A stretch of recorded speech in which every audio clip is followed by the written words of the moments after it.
On n'est pas plus puissant parce qu'on a pris de la taille. On est puissant parce qu'on est né du Tout-Puissant.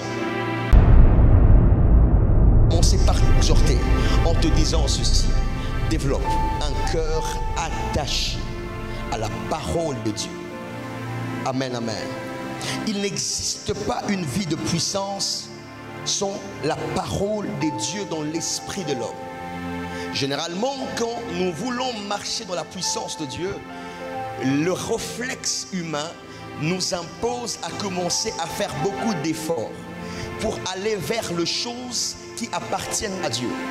Mais j'ai une vérité importante à peut-être t'informer ou peut-être te rappeler. C'est que ce qui vient de Dieu n'est pas obtenu par l'homme, par l'effort de l'homme. Je peux répéter cette petite phrase? Ce qui vient de Dieu n'est pas obtenu par l'homme, initialement par l'effort de l'homme. L'homme ne peut pas commencer quelque chose que Dieu est censé achever.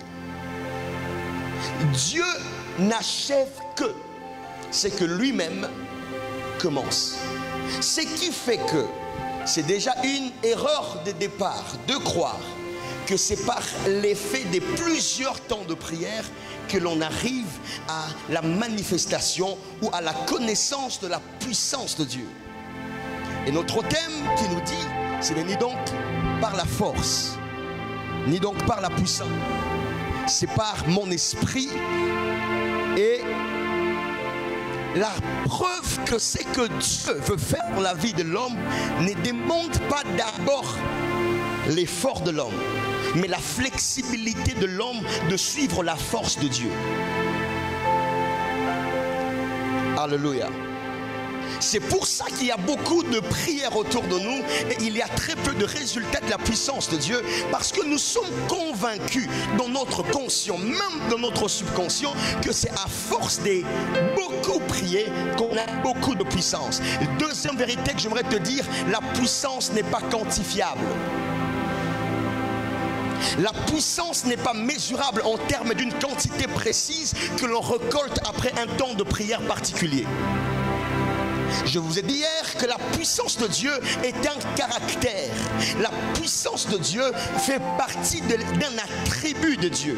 J'allais dire fait partie de la nature de Dieu, fait partie de l'essence de Dieu. Elle n'est pas d'abord quelque chose que Dieu a. Elle est d'abord quelque chose qui constitue le caractère naturel des dieux. Dieu n'est pas puissant parce qu'il a emmagasiné beaucoup de force. Dieu est puissant parce qu'il est Dieu. Quelqu'un comprend ce que je dis? Ça veut dire que tu n'es pas humain parce que tu es élancé. Tu es né d'un homme. Tu n'es pas humain parce que tu es robuste. Tu es humain parce que celui par qui Dieu est passé pour t'emmener sur la terre, c'est deux humains qui se sont mis ensemble. Donc on ne peut pas dire que tu es plus humain que les autres parce que tu es plus élancé que les autres.